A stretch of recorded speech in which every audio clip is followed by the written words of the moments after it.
we'll talk about Moist. Let's go, baby! And they got the res on Artin after he got knocked by a sniper from Moist. Yeah. All right, come on, baby. Come on.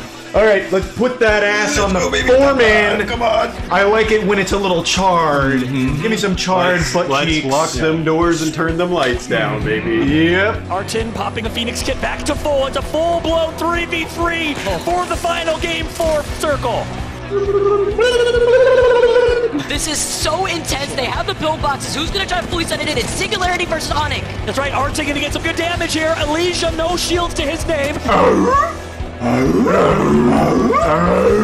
Huge 2 here. They may have wanted to hold it for the Seer ult, but Moist, now with Watsy taking it off angle, the smoke grenades just covering everything. Onyx desperately going to... Can't teach height. Box out, cox out. Yeah, hand down, man down. Artine is down. Pricey is down. Raki is down. All playing knockdown shields right now, all 3 teams. You can't make an omelet without breaking a few eggs. Cautious. Look how slow this walk-in is, Vicky. We've never seen a finish like this ever. When life gives you lemons, you gotta squeeze. Squeeze them like a lemon. Shady. Gonna finally push. He's gonna fly, but he's gonna get deleted from the lobby. Waltzy and MG just hiding. So well played. Singularity on top. Nice PK shot for 99. Elysium, Chile, vamos! I have the high ground now, Singularity says. Elysium punching him into the circle. Gets it again. Moist win! Let's go! What happened? Come on! Good shit! That's the exact game we needed. That is exactly what we needed. Singularity's advantage on the high ground does not come in clutch. It's Moist and their positioning. Wrapping around, getting game number 3. Moist Esports, an org owned by the legend himself, Charles Moist Critical White, the man who has acquired so much money that he is living my personal dream and is burning it all on esports. But how did he come across the Australian legends that are Waltzy, MT, and Pricey? Well, if we jump back to the 2022 ALGS Championship, many of you may remember the crowd and fan favorites, the team that grabbed the hearts of fans from around the world, Team Burger. At the time, they were comprised of Waltzy, MT, and Jaro, an unsigned team that managed a magical run, making it all the way to the championship finals and finishing in a respectable 17th place at the most stacked Apex LAN at the time. And as explained in this clip from the Apex podcast, shortly after, Charlie himself reached out.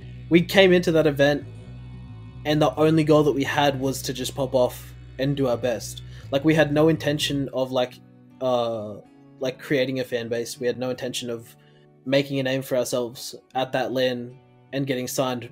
We just kind of wanted to get like a top 5 placement and then get signed. So like, for it to work out the way it did, came 17th, not the result that we wanted, but got an unreal fan base and fucking got signed to one of the biggest upcoming orgs like to date, man. So it's like, even like right now, I'm just still don't know what the fuck's going on. I'm just here.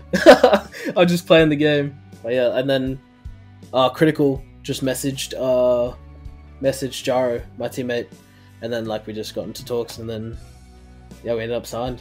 Not only did Team Burger get signed, but in their region of APAC South, a major power void was left as world champions Dark Zero departed for North America to try and see how they fared in what many called the most difficult region in the world. With DZ out of the picture, many wondered who would step up and take the throne of the APAC South region. And after a roster swap bringing on Pricey, the newly signed Moist Esports rose to the occasion with a dominant run, placing 2nd overall heading into the regional finals and taking home the APAC South crown after 3 straight victories. Dark Zero may be gone, but Australia still sat on top of APAC South with Moist Esports. And with their victory, they of course were headed straight towards the London LAN, looking to impress on the global stage. Welcome back to The Reset, and in this episode we'll be covering Moist Esports, but first, only 19% of my viewers are subscribed, so if you enjoy ALGS content, subscribe and like the video. In London during the group stage, Moist placed a respectable 14th, giving them access to the winner's bracket on Saturday. And in the winner's bracket, they squeezed in with a 9th place finish to advance through to the final, where they pulled off a massive 6th place finish, being one of the 7 teams to acquire match point eligibility. To start off, we will jump into the foundation for Moist approach, followed up by their slow start to winners bracket, and then the strong finish that sent them through to the finals. And then finally, we'll finish off with the strong points of their run to match point, but also what prevented them from taking the title. Let's start off with the foundation. Moist on both maps runs a lineup of MT on Crypto, Pricey on Watson, and Waltzy on Valkyrie. Crypto gives MT information to better inform himself and his decision making as the IGL, as well as at the time of LAN, the ability to beacon scan using his drone, and of course the Crypto ult EMP. Watson gives them a consistent source of shield healing, and she also has the ability to effectively lock down areas using her fences and ultimate. And finally, per usual, the most picked character in all of ALGS Split 1, Valkyrie gives your team a free launch into the skies with the ability to easily reposition. Now, before we talk about their POIs, we need to establish 2 things. Number 1, Moist plays an early rotation playstyle, which directly ties into the POI selection they play. And number 2, at LAN, POI selection is very different than within your region. For example, in APAC South, because Moist is the best team, they claim Lava Siphon, the best POI on World's Edge. But of course on LAN, you'll be facing the best teams in the world, including TSM, who lands at Lava Siphon. So if you try to keep your POI, you're going to have to contest them for it in scrims. So POI selection is very different for many teams on the global stage. On World's Edge, on LAN, Moist smartly chose not to contest TSM for their normal Lava Siphon and instead land at Fragment East. Now, many casual fans out there will still think of Fragment as the god tier POI because of how many teams in-game land there in your casual or ranked matches, but in reality, this is not the case. Although it is incredibly fun to play, the loot quality in Fragment is quite poor compared to what it once was. Fragment as a whole is a solid POI, but due to the sheer size of it, it will often be split amongst multiple teams, and on LAN, this is the case. Moist will allow Fragment to be split because on LAN, with their playstyle, trying to contest early just doesn't work, so they'll sacrifice the loot in order to at least give themselves a chance to play the game and rotate early. The good part about Fragment is the central positioning on the map. Although there are a few circles they will have to rec priority to, they will have solid options for most zones due to their location. And once again, with their early rotation style, not having entire sides of the map that become almost possible for them to play that style on is important and should help with consistency. On Stormpoint, they land at Cascade Falls. Yeah, this is a no-name group of buildings, and that's where they landed. Once again, it's a POI that strength is its central location, but in terms of loot, they will struggle. But with the right rotation for a potential god spot and then capitalizing on their opportunities for kills when they arise, they should be able to overcome this. And the most crucial part, although rotation is still difficult due to the uphill nature of the north side of the map, they can rotate quickly enough to gain early access and at least secure a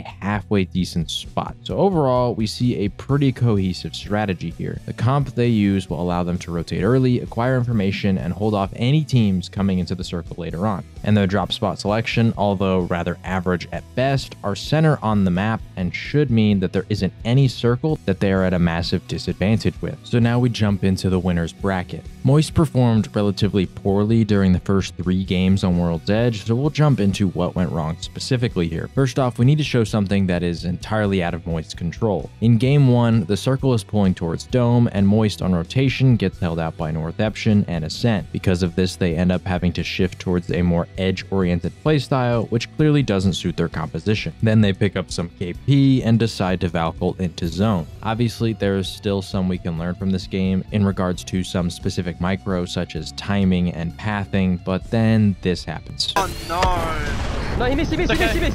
It's okay. If you get out, it's fine. You got out. You got out. We're bucked on you. Just go. Try and do your best. No, we can't. Wait, what? You're in the ground? Yeah. This is lit. Oh, very good game! Yeah, nice! That's real. Esports ready, baby. So Waltzy got knocked while Valk ulting, which sucks, but then Pricey and MT get bugged out due to the Valk ult and cannot move, are shoved into the ground, teleported for some reason into command at Lava Siphon, and died to ring damage. I include this clip not only to say that from a competitive standpoint, this is simply unacceptable, but to shout out MT for maintaining his cool, shaking it off, and moving on. 4 points, boys. That was rough. That was a rough zone. Waltzy. The rough zone. This is game 1 of the winner's bracket, so they choose not to allow this to chalk their mentals and keep it moving. And so now we jump over to game 2 of winner's bracket. They land at their usual fragment east, and with beacon scan information, they see the circle is going to pull towards Climatizer. They're one of the first teams to move out of their POI and have direct priority. As they move, I really like this conversation between MT and Waltzy. When you get these buildings back here, that would be really good. Go over there. I don't have alcohol. Yeah, dropping off stuff here. What do we do if those buildings are taken?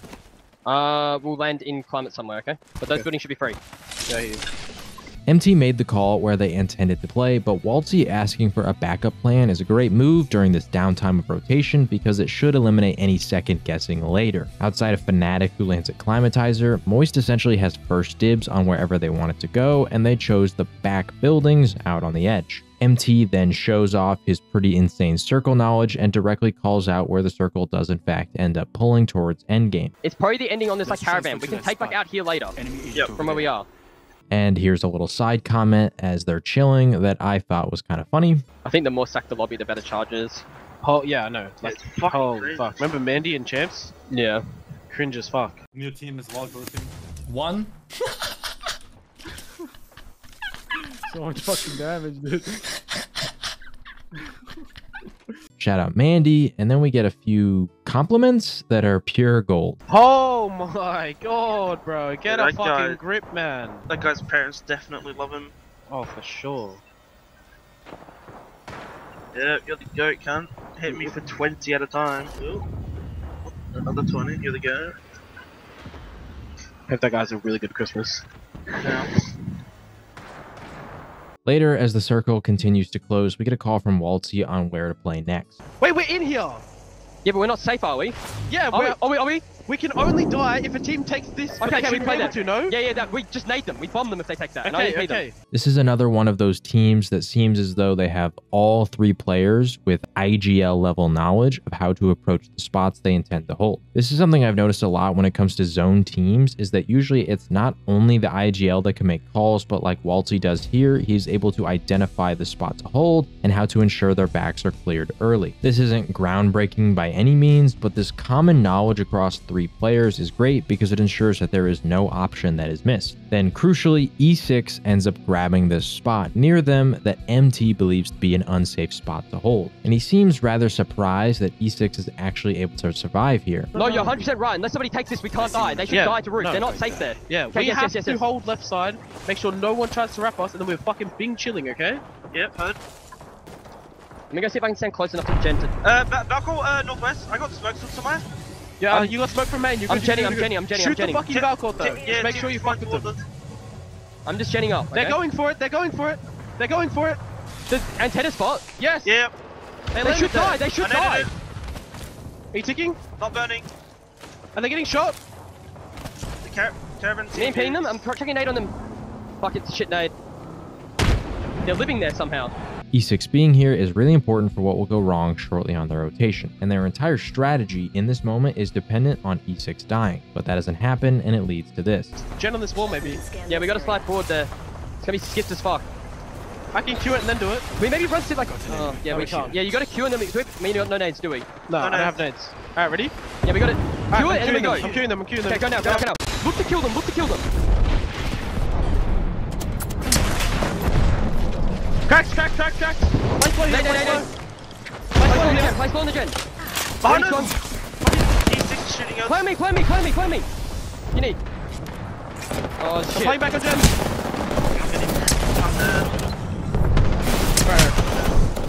How the fuck did E6 live, man? So Moist pushes up to the wall next to Xset and ends up dying because they have E6 peeking their backs and Xset trying to bully them off the wall. Obviously, their composition is not great in this specific fight against Xset, so there is no true way for them to easily get rid of Xset like a Horizon might have been able to, but that's neither here nor there. The true reason they died was E6 behind them, and directly after they died, here is the conversation they had. How the fuck did E6 live, man?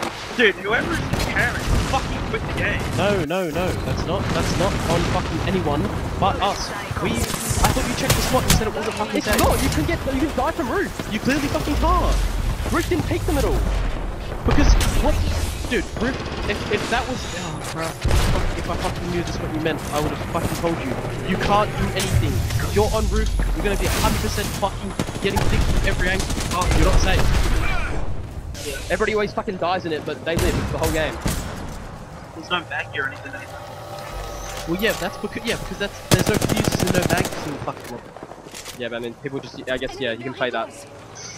You have to be able to play it. Yeah. Fuck, that's tragic, man. That's not tragic. We just fucked that up bad. Yeah. If I hadn't realized that, like, the only person that could fucking bully that spot was the team on roof. Team on roof can't play roof. They're gonna be sitting there fucking, like, borging out trying to stay alive. They can't be stopping to shoot. Yeah. Like, and we should know that.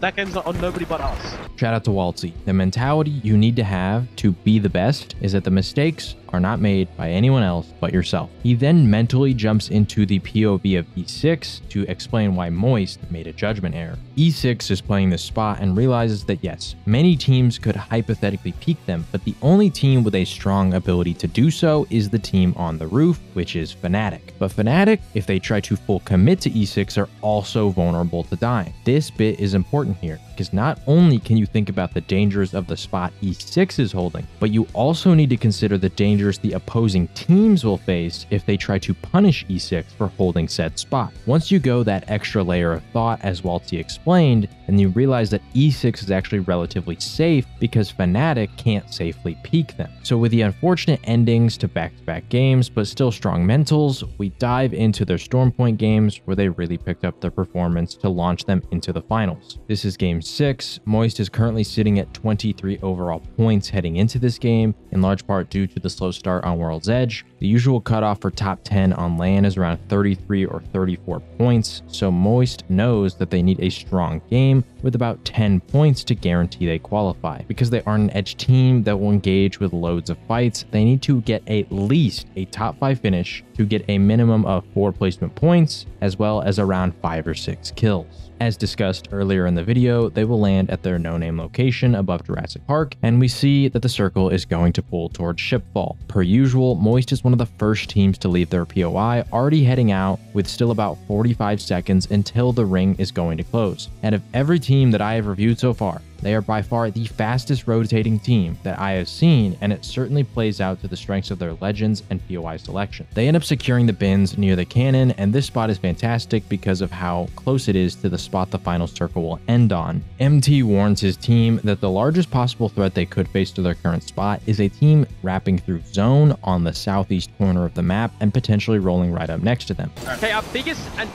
threat is getting zone wrapped. Do we have any range? And keep this in mind for later. Next, this is a small comm here, but I find the thought process behind it worth showing. I don't want to EMP these guys because they know we don't have EMP. Yeah.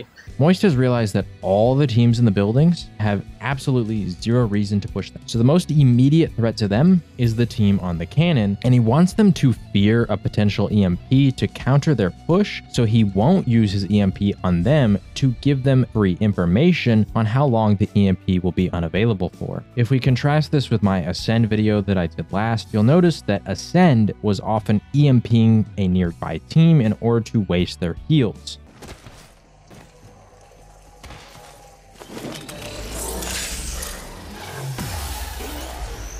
I'm gonna start TMPing this team, maybe? No, I'm not. I should, but I don't think it's worth it. Fuck. I'm gonna EMP, I'm gonna start draining their meds. It's a caustic team. Now, the difference here is that when Ascend was doing this, they had a defensible position inside of a building. Moist is outside with only limited cover to protect them, so they want to try and prevent a team from pushing them all together. This means that you don't want them to know when your crypto ult will potentially go off because, well, could lead to your death if that team is able to just quickly heal up and understands that you won't have it in the next fight. Like I said though, really small comm, but notable for all you crypto mains out there to consider this possibility when EMPing teams nearby. How defensible is your position? Then Pricey calls out a team that is in fact zone wrapping them here, and here's how they respond. We third that if they fight. There's a car race coming through zone. Okay, yeah. I just heard it, yeah. Alright, pick this. Can you drone it? Yes, I'm looking. Good fucking ears, Pricey. Right here. What are they doing? They're just sitting there. They're walking up. You might want to play up on that rock. try and bully them. They're here. We are up on the rock. I just shot it. They're far. I see one. They're unsure. They're walking up still. They're healing right now, I think. They're going back. They're going back. They know we know. Yeah, I was just shooting my PK at them. Nice. Are you still watching them? Just keep I'm still watching. They're right here. They're back holding. They're back holding. They know where to go. Big. I'm gonna EMP when they land. Here. Right. I can get a fuckload of damage. I'm getting up on rock in case they try to swim. Swing. I'm good. I'm dropping off. They landed ship full. Got one of them. Alright. That awareness from the moment that they got to the spot that this play could happen pays off in a big way, and they end up forcing that team away from them before any damage can be done. Eventually, they start discussing if they want to rotate in and take the bottom part of the buildings at the back of circle. Do we maybe look to get in now? They're here. If they start fighting? We could. We definitely could. Yeah. That's nowhere near as bad. It's skits, but it's nowhere near as bad. Yeah. I'm playing on top of Archery Ball too. Yeah, I'm just looking around down here. Beacon one more time, maybe? Yeah, I'm gonna get it. If it's pulling back here, I think we want to get under. I think it's worth forcing. Yeah, okay. Yeah, do you reckon we just get bottom floor of this? Let's go over there. It's like a guaranteed good game if we get the bottom floor, I think. I think Discussing this idea ahead of time becomes crucial too, because LG eventually decides to ape them, throws a bangle in their direction, and Moist responds accordingly, taking the open bottom floor of the building. Yes, go for it. Run left. I'm gonna EMP. Alright. You need to get a jet down ASAP. Will do. EMP. But unfortunately, it wasn't as open as Moist thought. Play the backside. Play the backside. Get outside. Wait where you are. At some point, one of the members of Fun 123 moved down to the bottom floor and caught them off guard and take out MT. Pricey and Waltzy secure the refrag and are now forced into a coexist with Fun as both teams are down to a duo. And this is where I want to reiterate that Moist needs a big game here if they want to avoid the losers bracket. They had 23 points prior to this game, they now have 1 KP and have gotten 1 placement point, so they are at 25. Pricey then decides to move his gen to block the doorway under the assumption that he is an ult Excel to grab a new one. He doesn't, but listen to the comms the moment he realizes his mistake. Alright. I might just replace Gen in this door. You Gen in that core. No, right? I might just place it on the door. Okay, do you have an ult Excel? If you place it, you gotta instantly pop a new one. You gotta pop a... Yeah, exactly. You and me, Pricey, let's fucking do this, boy. Oxel. Oh, fuck. Did I... You're good. I might have fucked up, I'm not gonna lie. Hey, it's fine, You're good. Fuck it. Don't stress. Doesn't matter. Really great job from MT and Waltzy locking in and keeping the vibes high. Something as small as a gen placement mistake is the least of their worries in such a crucial game, and they keep his eyes on the prize. Although MT is dead, he's going to contribute in any way that he can, and he properly identifies that Ascend is the only full team left in the lobby, and they are outside of the building. This then enables Pricey to jump into action on the plan of attack. I don't think it might not be a full team opposite you guys in the other building underneath.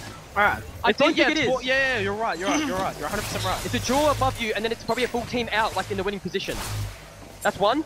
Okay, yeah, no, that makes sense. That makes sense. We gotta stare at this and we can... Yeah, you got it. Running! Back door! Solo! Careful, Pricey! Careful, get placement. Together we're getting sprung on the side. Nice. Try and kill the other one. Get inside! The boys are hyped. With 3 total KP and 3rd place secured, at minimum, they are now sitting at the 10 points needed to get through to winners. And with those points secured, well... You guys aren't safe as long as you guys. Do you play on the back? You guys... Yes, I'm it is. Yes, it Do we is. just fucking kill them? Yeah, fucking we ball? They got no Watson. Do we ball? Man right now? Do we fucking ball? No, here, come! I'm coming! They're on the roof! They're on the roof! Down our roof! Wait, They they just took dropped bottom down! floor. They just took bottom floor. Chill! They're shooting them! Place them! Come after me, I think! I'm going far! Go far, Waltzy, baby! Go far! You go far! Going! Place. All you, Pricey, all you! I'm gonna play my life. I'm gonna play to grief, Pricey. Yeah. Hold it on. Play your fucking life, Pricey. I'm gonna play to grief, okay? Alright. You can maybe fly up, Waltzy. Yeah, I hear you. No. You gotta fly up. I think you gotta fly up. Oh, you just gotta fly, baby. Last guy's top floor. He's gonna dive to zone. He's running out. He's on the balcony. I think it's just one dude. You might want to 1v1 him. Like that. Let's fucking go. Just like that. Just like that.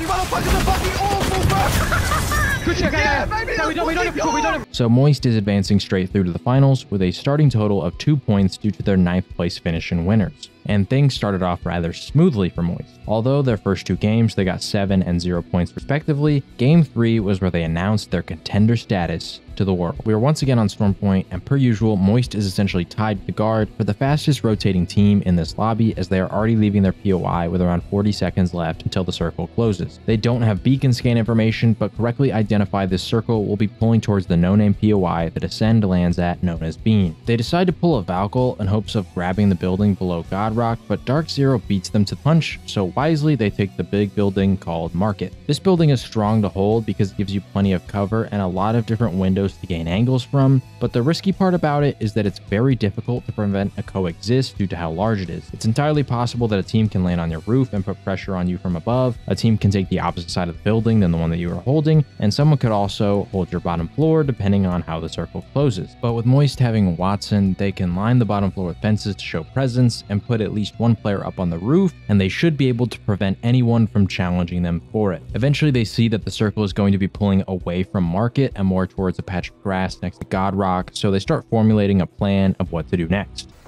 Come on, baby. Okay, that's a probably worst case scenario. Yeah.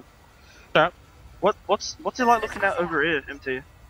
Because we could play that out there. If there's nobody out there right now, I think we can play over here early. Yeah, if there's nobody out there right now, we can. But if there is, there's a team down here. Got one of them. Okay. No, we can't because holding them out will get shot back from Godrock. Yeah. So it'll be really scuffed. I think we just gotta run it in to like here. Enemy spot. I don't think there's anything else we can do. Is that in? Just. I mean, if they fly on the hill, these guys should like. These guys should have something to worry about, like up here. Wait, no. If we're in on this fence line, I think we just play. I think we we are have on that to. fence line. Yeah, we are. The building team is just in as well, though. The building team might fight as well. Like a team might land bottom floor of the building. Yeah, okay. The circle begins to close, and we hear the way Moist wants to approach the rotation in. No, they've got a different team. They might fight up there. Okay, we go to fence and we look to third from there, okay? Alright. Let these guys Valkyl. Let them. Yeah, okay. Allowing Ascend to Valkyl next to them is key because a Valkyl is like a lighthouse in the night. Everyone in the lobby will immediately turn their attention to the skies, which should allow Moist to move up freely to the fence line. Okay. I knocked one up here! Nice! I'm going fence. Perfect, we gotta get ahead. And then even further chaos begins to unfold. LG is the first to Valkyl and initially tries to challenge Onyx at Godrock, but then drops down. Ascend then also Valkyls and begins to fight Dark Zero at the lone building in the left circle. Xset then Valkyls well on the far side of the circle and lands below Godrock. LG loses Yanya to a pick from Dark Zero below, so Jaguaris and Niazul drop below Godrock next to DZ. As this is happening, Dark Zero eliminates Ascend with some help from Waltzy. This fighting leads Xset to jump into the fray with LG down below. LG gets eliminated, Xset loses out to Sykes and Fun due to Onyx from Godrock griefing fighting. As this happens, ESA takes the rock above Moist and forces them to sprint towards the building in hopes of cleaning up the remains. In all the chaos, MT manages to take out Sharky on the bottom floor. ESA then eliminates Dark Zero from afar. And let's take a second to pause here and evaluate who is left. Moist is fully alive in the bottom floor of the building. ESA is on the far side of the circle, still alive, poking at Singularity, who are also still fully alive on the opposite side. Onyx is of course still alive on top of Godrock, and Xset is down to just Nocturnal, who is literally stuck between a rock and a hard place. Both Onyx and Singularity hold priority positions and should be fine walking into the next circle. Moist really has no choice but to try and walk this in on low ground, as any attempted Valkyl would be ruined by Onyx from above. So the key player here is ESA. They can choose to either full send onto Singularity to try and take their position from behind, or slide down and challenge Moist on the low ground. The issue with challenging Moist here is that Onyx can grief the fight from above. So they choose the final option and Valkyl into the sky and literally wing it. This is big for for Moist, as ESA draws all the attention and allows for Moist to walk up safely on the low ground without being shot from height, and it also helps that Pricey managed to pick up a Kraber and get a pick onto Onyx, forcing them to take the time to reset. And the comms here are pretty cool, as all 3 players start getting more involved on calls in regards to micro, so I'm just gonna let the entire endgame play out from here. Come up here, we just killed them, now get shot by the Are other you team close as well. to Genital? No, I will not Watch for have them it. dropping, watch for them dropping! Just stay low, stay low. If they drop, they're gonna drop into us, we're gonna fucking smoke them, I'm gonna okay? throw EMP immediately in EMP. I think you can maybe Stay EMP down, them stay now. down, look down, look down. I think you Get can ready. EMP them now. Oh, yeah, Drop, drop, do it now, do it now. I'm selling. Fuck their drop, Very good, very good. Tactical Nice, very good. Stare at them, A little bit early, but whatever. No, it's fine, it makes them panic. They're dropping! Play slow! Come in. Okay. Right side. Top 3. I'm coming down, Kill one on the right. Nice. You have Gen. Play on me. We can't get swung left. Yeah, we need a kill left. Play on me. Yeah, Digi parallel. How long till Gen? He won't have it. 50%. Alright, just chill. Just do not let left swing us. They're looking. Play slow. Right side through an Save aid. me. It's fine, it's shit. Stay slow. 60. Set him. Smoke back. Chill. We're getting strong on the right. We might need to just play here. Play slow. Batting. I'm watching right. Popping cells. Play Fighting. slow. Play slow. Come left. On me. Come. I cracked, bang on left side. Play Pricey. One knocked on left side. One shot left side. Back in the air. Play slow. I know. I'm batting. I killed one on the right. I've knocked one left too. You might be able to res. No, we can't. Alright. I'm out of ammo. Play small.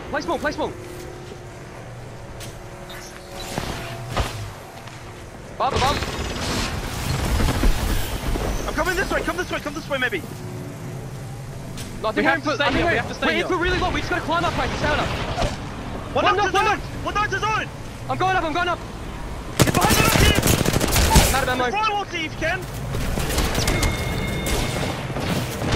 They're dying. It's a 1v1. 1v1. Yeah! Let's fucking go. Let's fucking go. Yes, baby!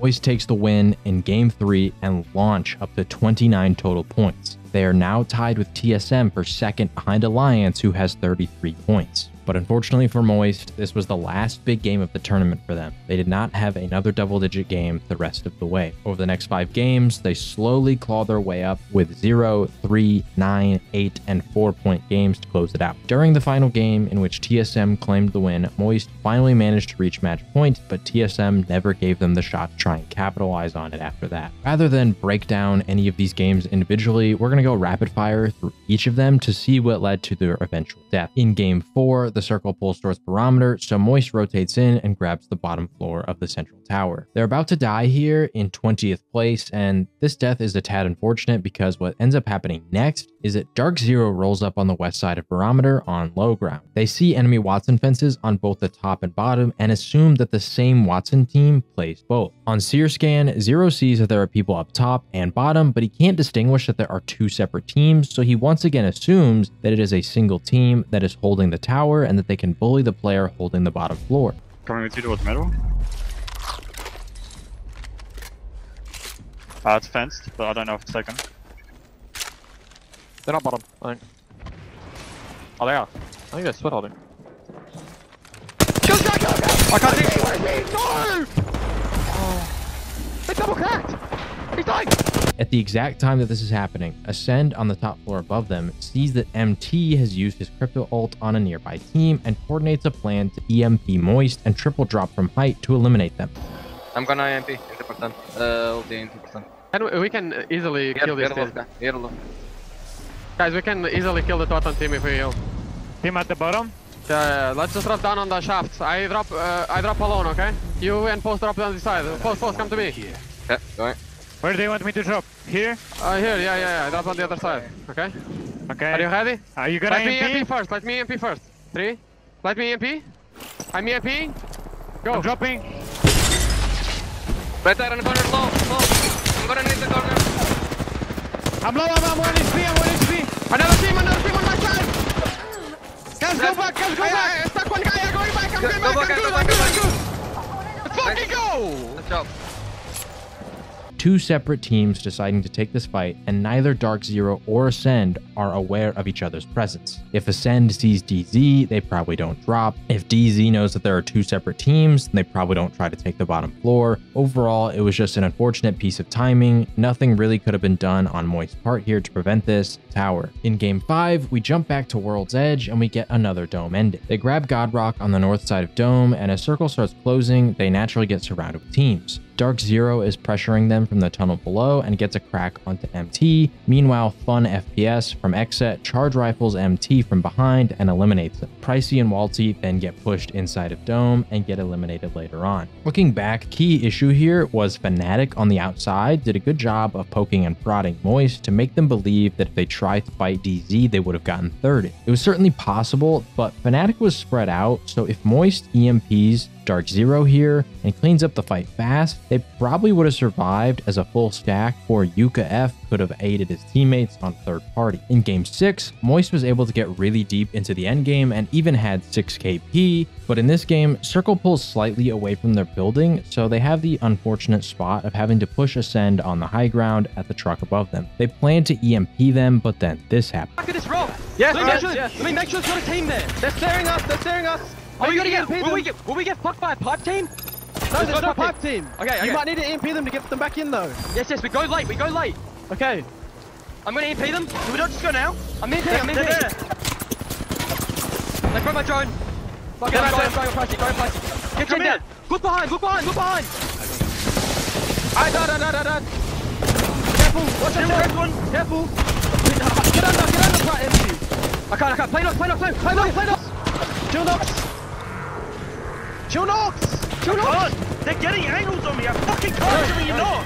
Let me play. You have please. to. In Dicey Trick, you have to play a knock. They can't. It's 9-point game.